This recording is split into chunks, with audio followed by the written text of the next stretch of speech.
Hey guys, so the TWIB came out, so you get a rundown here, guys. So, starting on September 9th is our 10th anniversary in all of Destiny, Destiny 1, Destiny 2. So what they're gonna do here, guys, is that they're gonna add some things starting next week, and then weeks going further, forth. Stuff to do in the game, some other legendary armor freebies, and some rewards and other things like that to get, right? Now, the other thing we're going to do here, guys, so our game director and also our narrative director are going to be kind of showcasing a code name Frontiers at around 8 o'clock a.m. around the same week. This is going to discuss the basic of the future of Destiny. This is what we're waiting for. We're waiting for what is the future going to hold for us, what content they're going to give us, you know, what storyline, all this stuff. They're going to give us the roadmaps, everything that we've been asking for years, okay? So we're going to find this out roughly about next week. And the same thing here about the light. The light and dark saga has ended. Now, even though we have a couple episodes and a couple acts to officially end the light and dark saga, but after that, then yeah. Improvement raids and dungeon rotation. So right now, guys, in the rotation, you have your main raid and your main dungeon. Each encounter gives you pinnacles and stuff like that.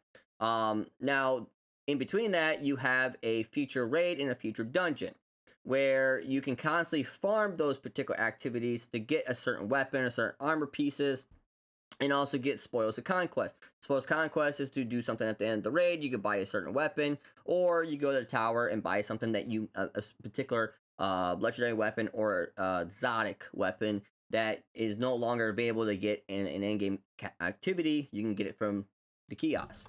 Now, the problem with this is that what they're adding 2 raids and 2 dungeons to the rotation. The problem I have with this is it's a little bit too late. But hey, anywhere to get the players come back, cool, whatever. You know, quicker chance to, you know, get a particular raid. Because right now, let's say this Last Wish, and you want it Val, and Val is not until the next week, you know. So now you're getting 2 raids in 1. Technically 3 raids, you know. You got Salvation, Edge. Now, the thing is, they did say War Room's Room will make its appearance on the rotator around October 8th, due to the fact that we're getting a new dungeon sometime soon as well. So get ready for that. But hey, you know, whatever gets players play, cool, it's great. But again, it's a little too late. And also what's kind of hurt this is that it's crafting. Crafting has hurt this, because once you get your crafting weapon, you don't want to do that in-game content again. So, and that's what made Destiny 1 and early Destiny 2 great, was you constantly got on and you played 3 characters every week to get a particular role in a particular armor set. So yeah.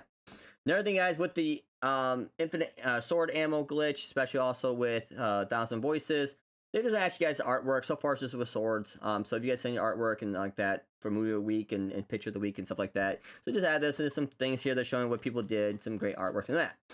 Now, one of the last things that they add here was that about the choir of the one ammo reserves. So there's an issue that happened where, you know, this gun is designed to be a special ammo instead of primary ammo, and it was supposed to get a separate buff, but it got the buff around the 8.0.5 kind of thing, or something like that. So it was talking about that it got a certain buff that it wasn't supposed to get, and because of that, it's holding way too much ammo in the reserves, and it's base. So it's adding to that damage. So to compensate for the damage, they need to lower the reserves down. If they did not lower the reserves and keep it right now, they're going to mess with the damage. And that's something we don't want. When we get something new, we want that new thing to be unique and do damage and other things like that, right? Or we're just going to go back to playing the old weapons again. So that's what they're going to do. So basically going from a base of around 250 to 200, and then reserves from 375 to about 300. Now, there was something about an extra damage with the divinity. What it actually is the point blank variant. So what this is, guys, is this gun, if you aim down the sights, it's a big old beam. If you don't aim down the sights, it strikes like a wyvern, because it's basically a wyvern auto rifle. So if you aim down the sight, it was doing over 250% more damage to its companions, when it wasn't really supposed to do that. So what they're going to do is, guys, they have a plan to fix this around October 8th. So you guys have a month to enjoy the content you have right now before they fix it. Good old Bungie. Another thing, guys, is to talk about, you know, the Zoc mission. There's some issues in it. They're going to fix some issues, some bugs, name changes, updates, and then Grandmaster Nightfall node. So usually, guys, around the 7th week of every, you know, DLC or, you know, season, when they launch the Grandmasters, you usually can do all the Grandmasters in one go, as long as you get you got Conquest, a Conquer, all right? But the problem is some people have this glitch where they can do all the GMs early, and they're not supposed to. So Bungie has a plan to fix that starting next Tuesday.